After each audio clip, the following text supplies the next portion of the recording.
Saturday అయితే టెంపుల్కి వెళ్ళి అక్కడి నుంచి ఎగ్జిబిషన్కి వెళ్ళాను అన్నాను కదండి, ఒక షార్ట్ చేసి పెట్టాను. అండ్ వచ్చినాక ఇదిగోండి ఈ 2 ప్రోడక్ట్సే తెచ్చాను. పెద్దగా షాపింగ్ ఏమీ చేయలేదు. అంటే బాగానే ఉన్నాయండి, చికెన్ కర్రీ వర్క్ అవంతా బాగానే ఉన్నాయి. కానీ అది ప్రైస్ ఎక్కువ తక్కువ అంత పెట్టచ్చో పెట్టకూడదో ఈ కన్ఫ్యూజన్లో ఉంటానన్నమాట నేను ఎక్కడికైనా వెళ్తే. సో ఎవరైనా ఉండి బార్గెనింగ్ చేస్తూ ఉంటే నాకు కొంచెం కన్వీనియంట్గా ఉంటుంది. నేను ఒక్కదాన్నే వెళ్ళాను అంటే మాత్రం నేను ఎంతసేపు హోమ్ డెకోర్ చూసుకొని దాంట్లో ఏవో ఒకటి పికప్ చేయడానికి ట్రై చేస్తాను. అండ్ ఈ ప్లేట్ తెచ్చుకున్నానండి. ఇది 250 అట్లా చెప్పాడు. నేను చాలా కష్టపడి బార్గెన్ చేస్తే 180 రూపీస్కి అయితే ఇచ్చాడు ఆ చిన్న ప్లేట్. అది చాలా బాగుంటుందండి, మనకి జ్యువెలరీ వేసుకోవచ్చు దాంట్లో, లేకపోతే జస్ట్ యాజ్ టేబుల్ డెకోర్ లాగా కూడా యూస్ చేసుకోవచ్చు. అండ్ దెన్ ఈ దరీ తీసుకున్నానండి. ఇవి ప్యూర్ కాటన్ దరీస్. సో నేనేంటంటే ఇవి ఎక్కడ ఇంట్లో వేసాము అంటే ఒక వైబ్రెంట్ లుక్ అయితే వచ్చేస్తుంది. నేను జనరలీ ఇవి నేను కిచెన్లో కుక్ చేసే ప్లేస్ కింద మ్యాట్స్ వేస్తానండి. అట్లాంటివి కాటన్ దరీస్ వేయటం ప్రిఫర్ చేస్తాను రాదర్ దాన్ యాంటీ స్కిడ్డో ఆ ప్లాస్టిక్ టైప్ ఆఫ్ మెటీరియల్ వస్తుంది కదా, నాకు అవి అసలు కాళ్ళ కింద నచ్చవండి. ఈ కాటన్స్ మాత్రం నాకు నచ్చుతాయి. సో నా దగ్గర పాత దరీ ఒకటి ఉంది, అది పాడైపోయింది. లిటరలీ కలర్ వెలిసిపోయిందండి. నేను ఎన్ని సంవత్సరాల నుంచి వాడి సో దాన్ని డిస్కార్డ్ చేసేద్దాము అనుకుంటున్నాను. ఇప్పుడు లక్కీగా ఈ దరీ దొరికింది కాబట్టి దీన్ని మళ్ళీ పేరప్ చేస్తాను అండ్ దాన్ని డిస్కార్డ్ అయితే చేసేస్తాను. సో ఇట్లాంటి దరీస్ మాత్రం ఎగ్జిబిషన్స్లోనే దొరుకుతాయండి. ఇవి మాత్రం ఏ మాల్స్లోనూ దొరకవు మనకి. ఆన్లైన్ ఏమన్నా ఉంటాయే, మీకు ఎవరికైనా తెలిస్తే నాకు రికమెండ్ చేయండి ఏ ఆన్లైన్ స్టోర్లో ఇట్లాంటి దరీస్ దొరుకుతాయో అనేసి. అండ్ ఇక్కడి నుంచి సండే వ్లాగ్ అయితే స్టార్ట్ చేశానండి. I started my day with puja and then వచ్చి కాఫీ తాగుతూ కొంచెం రిలాక్స్డ్గా సండే మార్నింగ్ అయితే స్పెండ్ చేశాను.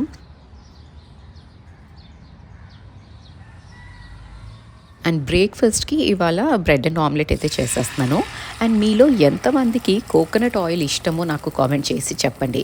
అండ్ ఒకవేళ మీకు కోకోనట్ ఆయిల్ ఇష్టమైతే definitely try using coconut oil to make omelette. ఇది ఒక డిఫరెంట్ ఫ్లేవర్ అయితే వస్తుందండి. శ్లోకాకి అయితే చాలా ఇష్టం ఇది. అండ్ నేను I'm not really particular about it, కానీ శ్లోకాకి ఎప్పుడైనా చేశాను అంటే మాత్రం చాలా ఇష్టంగా తింటుంది. సో నేను 1 odd day I make it like this when she can really enjoy the flavors and taste. And బ్రేక్ఫాస్ట్లో ఇవన్నీ అయిపోయినాక కిచెన్లోకి వచ్చేసి ఇంకా మిల్క్ బాయిలింగ్ ఇవన్నీ చేసేసుకుంటూనే సైమల్టేనియస్లీ నేను లంచ్ ప్రిపరేషన్ కూడా స్టార్ట్ చేసేసానండి.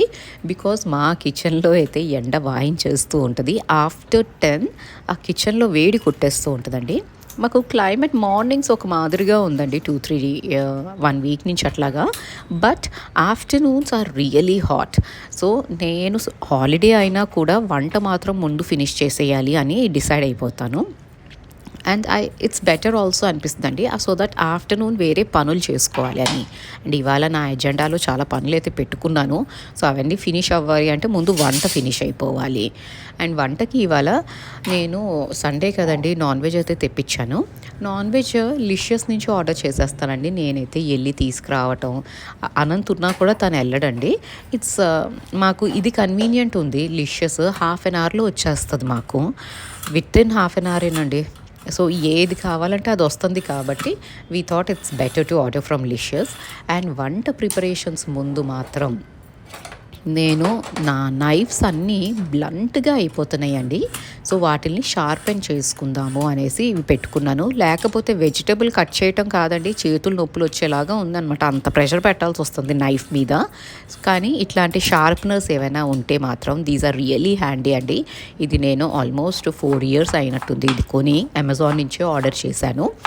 ఇది ఆర్డర్ చేసి నాకు మాత్రం లైఫ్ చాలా ఈజీగా అయిపోయింది. బికాజ్ అంతకుముందు నైఫ్స్ బ్లంట్గా అయితే నేను పడేస్తూ ఉండేదాన్ని అండి. ఎందుకంటే నాకు తెలియదు, అంటే వారణాసి, ఎక్కడ శ్రీనగర్, అజ్మేర్ ఇట్లాంటి ప్లేసుల్లో ఎక్కడికి వెళ్ళి దాన్ని షార్పెన్ చేయించుకోవాలో కూడా నాకైతే ఐడియా ఉండేది కాదండి. సో బ్లంట్గా అయిపోయిన నైఫ్ పడేసేదాన్ని, కొత్త నైఫ్ తెచ్చుకునేదాన్ని. ఇప్పుడు ఈ షార్ప్నర్ కొన్న దగ్గర నుంచి మాత్రం నాకు చాలా హ్యాండీగా అయిపోతుంది. దీని లింక్ నేను డిస్క్రిప్షన్ బాక్స్లో ప్రొవైడ్ చేస్తాను. In case if you are interested you can check it out. ఇది మాత్రం నేను రికమెండ్ చేస్తానండి, ఇళ్లల్లో ఉండాల్సిన ప్రోడక్ట్ ఇది, నైఫ్ షార్ప్నర్ అన్నది. అండ్ ఇంకా నేను ఇవాళ లంచ్కి ఏంటి అంటే keema and green peas curry చేస్తున్నాను. అండ్ కీమా రెసిపీ నేను చాలాసార్లు నా వీడియోస్లో చూపెట్టాను కదండి. So I'm not going in depth. దీనికి మాత్రం కీమాలో బేసిక్ ఏం చేస్తాను అంటే తాలింపులోకి నేను బే లీఫ్, చెక్క, లవంగం, పెద్ద ఇలైచి, షాజీరా అండ్ సోంఫ్ వేస్తానండి. నాన్ వెజ్లో సోంఫ్ వేస్తే ఒకలాంటి డిస్టింక్ట్ ఫ్లేవర్ అయితే వస్తుందండి. దాట్స్ ద రీజన్ నేను సోంఫ్ వేస్తూ ఉంటాను. మోస్ట్ ఆఫ్ ద టైం నాకు ఎందుకు ఆ ఫ్లేవర్ చాలా ఇష్టం ఉంటుందండి, సోంఫ్ ఫ్లేవర్. సో నాన్ వెజ్లో వేస్తాను, ఫ్లేవర్డ్ రైస్లో కూడా నేను సోంఫ్ వేయటం ప్రిఫర్ చేస్తూ ఉంటాను. You can skip saunf if you don't want it. దాని తర్వాత చాప్ చేసిన ఆనియన్స్, జింజర్ గార్లిక్, ఆనియన్స్ బాగా ఫ్రై అయిపోయినాక టొమాటోస్ వేసేసుకుంటాను. టొమాటోస్ కూడా కుక్ అయినాక అప్పుడు గ్రీన్ పీస్ వేస్తానండి. గ్రీన్ అంటే నేను పచ్చి బఠానీ వేసాను, ఫ్రోజన్ కాదు. సో గ్రీన్ పీస్ వేసినాక కొంచెం వాటిల్ని ఫ్రై చేసుకున్నాక అప్పుడు మీరు కీమా కానీ ఇది వేసుకున్నాను, కీమా వేసుకున్నాను. అండ్ దెన్ అది బాగా ఫ్రై చేసి అప్పుడు కావాల్సినంత వాటర్ పోసుకొని నేను కుక్కర్లో పెట్టుకుంటాను. డైరెక్ట్లీ కుక్కర్లో పెట్టేస్తాము అంటే ఫ్రై అవ్వకుండా ఒకలాంటి స్మెల్ అయితే వస్తుందండి. And I can not eat with that smell అనమాట. అందుకని బాగా ఫ్రై చేసేసుకుంటాను ముందు కుక్కర్లో వేసి. ఆ ఫ్రై చేసినప్పుడు ఏంటంటే ఆ వాటర్ అంతా వెళ్ళిపోతాయి కదా, ఆ నాన్ వెజ్ వాటర్ అంతా వెళ్ళిపోయి ఆ స్మెల్ అన్నది రాకుండా ఉంటుంది అంతే. సో ఇదండి simple recipe of keema. And నేను ఈ వంట చేసుకుంటున్నప్పుడే అక్క కాల్ చేశారు. సో ఇంక నేను డీటెయిల్డ్ రెసిపీ అయితే షూట్ చేయలేకపోయానండి. I was talking to her and I completed the recipe. And lunch చేసేసినాక ఇవాళ మాత్రం నేను లంచ్ చేసేసి దాని తర్వాత వచ్చానండి కిచెన్ క్లీనింగ్కి అనేసి. జనరలీ ఏంటంటే కుకింగ్ అంతా అయిపోయినాక వెంటనే క్లీన్ చేసేస్తాను. కానీ ఇవాళ చెప్పాను కదండి అక్క కాల్ చేశారు అనేసి. సో తనతో మాట్లాడుతూనే నా లంచ్ కూడా చేయటం కూడా అయిపోయింది, తినటం కూడా అయిపోయింది. And then I came in to the kitchen to clean the kitchen completely అనమాట. అండ్ థరో క్లీనింగ్ అయితే జరుగుద్దండి.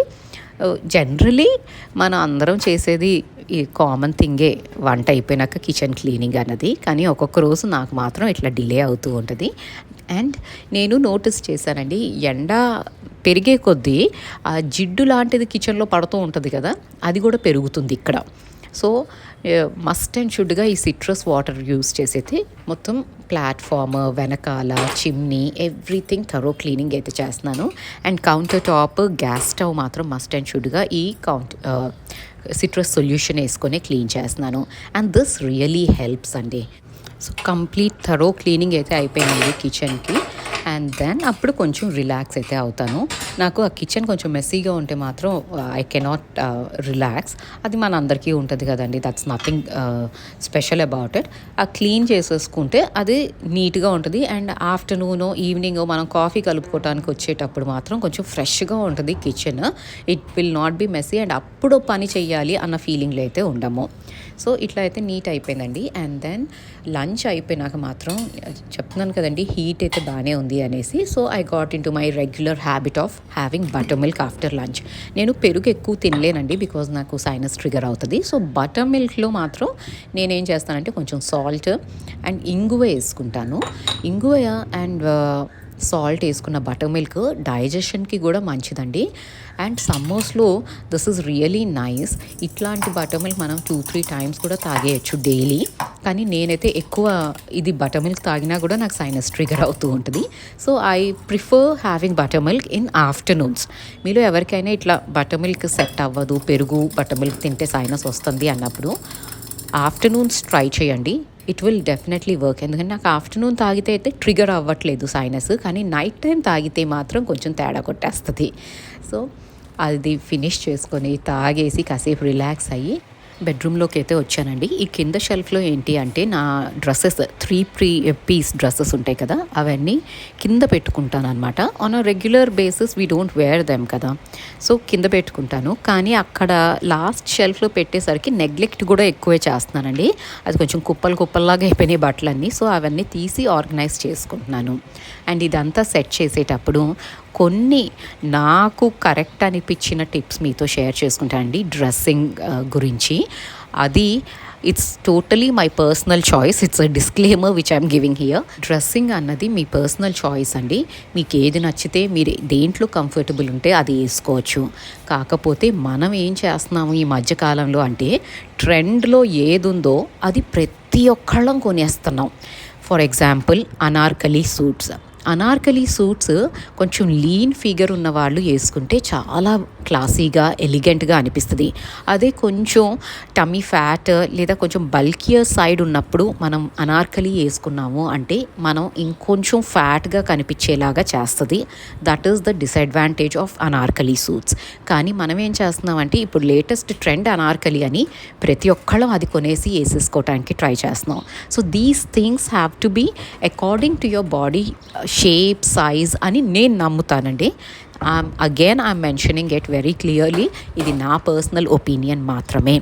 అండ్ అనార్కలి కూడా అందరికీ సూట్ అవ్వదండి. ఆ ఫ్లేర్ అదంతా దానికి ఒక హైట్ ఉండాలి, ఒక లీన్ ఫిగర్ ఉండాలి అని నేను నమ్ముతూ ఉంటాను. షార్ట్గా ఉన్న వాళ్ళు అనార్కలి వేసుకున్నా కూడా it has to be worn properly, only then it will elevate your figure. Second important thing ఏంటి అంటే లెగిన్స్ అండి. ఇది అసలు అవుట్డేటెడ్ ఫ్యాషన్, కానీ ఇప్పటికీ I see people wearing leggings. That is నాకెందుకు లెగిన్స్ అన్నవి ఫస్ట్ థింగ్ కంఫర్ట్ పర్సే నాకు అస్సలు నచ్చవండి. Second thing you can replace leggings with parallel straight cut pants వస్తాయి కదా. మీరు ఒకే సేమ్ కుర్తాని, సింపుల్ కాటన్ కుర్తాని లెగిన్స్తో పేరప్ చేసి చూడండి, లేదా ఈ ప్యారలల్ ప్యాంట్స్తో పేరప్ చేసి చూడండి. You will understand the difference. కొంచెం డిగ్నిఫైడ్ అండ్ క్లాసీ లుక్ నాకు ప్యారలల్ ప్యాంట్స్తో వస్తుంది అని నేను పర్సనలీ ఫీల్ అవుతాను. అండ్ చాలా స్టైలిష్ లుక్ వస్తుందండి ఈ cigarette pants, straight cut pants వేసుకుంటే. లెగిన్స్ అన్నవి నాకు somehow I'm really against leggings. I'm biased in that way too I'm biased అండి. So I hate them and I will always hate them. And coming to the third important tip అండి, ఇది మాత్రం colours. The colours we select in our dresses is something which will elevate us. ఒక decent and elegant look రావడానికి I would always prefer pastel and light colours. అట్లా అని bright colours వేసుకోకూడదా Gayatri అంటే అట్లా కాదండి. బ్రైట్ కలర్స్ని కూడా వేసుకోవచ్చు, but you can neutralise that bright colour with light colour dupatta or light colour bottom. అలా చేయొచ్చు.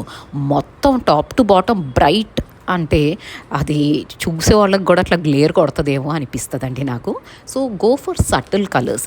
If you are in confusion ఏ డ్రెస్ కొనుక్కోవాలి, బ్రైట్ది కొనాలా లైట్ది కొనాలా అనేసి, వేర్ ద డ్రెస్ అండి. ఒక్కొక్కసారి డార్క్ కలర్ డ్రెస్సెస్ కూడా చాలా బాగుంటాయి. మన స్కిన్ టోన్కి ఆ కలర్ సెట్ అయిపోయి యూ కెన్ ఇన్స్టెంట్లీ గ్లో, ఆ గ్లో అన్నది వచ్చేస్తుంది అనమాట ఫేస్లో. So you can go for such dresses. So if you are in doubt, always wear a dress, see if that colour suits you and then go for that dress. అట్లా అని మన Indian టోన్కి ఏంటి అంటే నార్మల్ ఎర్తీ టోన్స్ ఏవైనా natural colours అన్నవి చాలా బాగా సూట్ అవుతాయండి. Like yellows, maroons, browns, light oranges, ఇట్లాంటివి light colours, lighter version of it బాగుంటాయి మన ఇండియన్ స్కిన్ టోన్కి. ఫేర్గా ఉంటే మనకేంటంటే ఒక మిస్నామ్ ఉందండి, ఫేర్గా ఉంటే ఏ కలర్ అయినా సూట్ అవుతుందని జక్కాస్ కలర్లు తీస్తూ ఉంటాం మనం. అట్లా కాదండి, ఫేర్గా ఉన్నా కూడా మరీ అట్లా కొట్టొచ్చే కలర్లు వేసుకుంటే it looks a bit odd కదా. So wear a dress in case if you want to buy a bright color dress, wear that and see if it is complementing you, then go for it. నేను to be on a safer side mostly ఏం చేస్తానంటే I buy earthen colours అండి. Browns, yellows కూడా mustard yellows అట్లాంటివి కొంటాను. Lemon yellow అయితే నేను అసలు వెళ్ళనండి. నాకెందుకో ఎక్కడ క్రౌడ్లో ఎక్కడైనా చూస్తే కూడా ఎవరైనా మనల్ని గుర్తుపడతారేమో అన్న ఒక ఫీలింగ్ ఉంటుంది ఇట్లాంటి బ్రైట్ కలర్స్ కొనేటప్పుడు. So go for the earthen colours. పసుపు రంగు అంటాం కదా, yellowish tingeలో కూడా అలాంటి colours will complement our Indian skin tone at any given point of time. So select your colours properly. And also మన వ్యూవర్ ఒకళ్ళు అడిగారండి, ఇయర్ రింగ్స్ ఏ డ్రెస్కి ఏ ఇయర్ రింగ్స్ వేసుకుంటారు, మీరు ఎలా సెలెక్ట్ చేస్తారు అనేసి. నేను ఏదైనా పెట్టుకొని చూస్తానండి. అండ్ ఇప్పుడు లేటెస్ట్ ట్రెండ్స్ హ్యాంగింగ్ డాంగ్లర్స్ ఎలా అయితే ట్రెండ్లో ఉన్నాయో, స్టడ్స్, పెద్ద పెద్ద స్టడ్స్ కూడా చాలా ట్రెండింగ్లో ఉన్నాయండి. And it gives a very classy look. And చాలా స్టైలిష్గా అయితే ఉంటాయండి studs. So you can try studs also on your western wear as well as Indian వేర్కి కూడా అవి చాలా బాగుంటాయండి. And by the end of the day ఏ డ్రెస్ వేసుకున్నా మీరు కంఫర్టబుల్గా ఉంటే ఆ డ్రెస్కి అందం వస్తుందండి. If you wear a dress and if you are not comfortable in it, ఆ అన్కంఫర్టబుల్ ఫీలింగ్ అన్నది ఎదుటి వాళ్ళకి ఎట్లాగైనా పాస్ ఆన్ అయిపోతుంది. So that dress will never compliment you, whether it's western wear or Indian wear. So అదొక్కటి గుర్తుంచుకోండి, మీరు కంఫర్టబుల్గా ఉన్న డ్రెస్సెస్ వేసుకోండి which makes you look elegant and beautiful. And dressing అన్నది మన కోసం మనం చేసుకుంటాము, 24 గంటలు పక్కన వాళ్ళని ప్లీజ్ చేయడానికి అయితే చేసుకోవండి. సో నాకు తెలిసిన టిప్స్, నేను ఫాలో అయ్యే టిప్స్ అయితే మీతో షేర్ చేసుకున్నాను. If you like it, I would be happy. If you do not like it also you can mention it in the comment box where you disagree with me. And ఇంకా మీతో మాట్లాడుతూనే ఇదంతా నీట్గా అయితే organise చేసేసుకున్నానండి. And మీరు ఇక్కడ వరకు ఈ వీడియో చూస్తున్నారు అంటే మీకు ఎక్కడైనా ఒక చిన్న పాయింట్ అయినా నచ్చితే ప్లీజ్ అండి లైక్ చేయటం మర్చిపోవద్దు వీడియోని. అండ్ కొత్త వాళ్ళైతే please to consider subscribing to this channel. And ఇందాక సెట్ చేయడానికి ఈ బట్టలన్నీ తీసి బెడ్ మీద పెట్టుకొని ఆర్గనైజ్ చేశాను కదండి. సో ఆ బెడ్షీట్ అయితే మార్చాల్సిందే. సో ఇప్పుడు అది కూడా మార్చేసుకొని నేను ఫ్రెష్ బెడ్షీట్ అయితే స్ప్రెడ్ చేసుకుంటాను. సో ఇలాగ నా సండే కొంచెం ప్రొడక్టివ్గానే గడిచింది అనుకోవాలండి. అండ్ సండేస్ ఏంటంటే కొంచెం రిలాక్స్డ్ మూడ్లో ఉంటాం కాబట్టి ఎక్కువ పని కూడా పెట్టుకొని నేను కొంచెమే ఆర్గనైజ్ చేసుకుంటూ ఉంటాను. అండ్ నన్ను ఫాలో అయ్యే మన వ్యూవర్స్ అయితే దే నో బై నౌ, నేను ఏదైనా one thing at a time అని సెట్ చేస్తూ ఉంటాను. And that really helps me to maintain the house. So దీంతో అయితే వీడియో కంక్లూడ్ చేస్తున్నానండి. మీకు ఈ వీడియో నచ్చితే please do consider liking this video and subscribing. Thank you so much for watching this video till the end. Have a great day.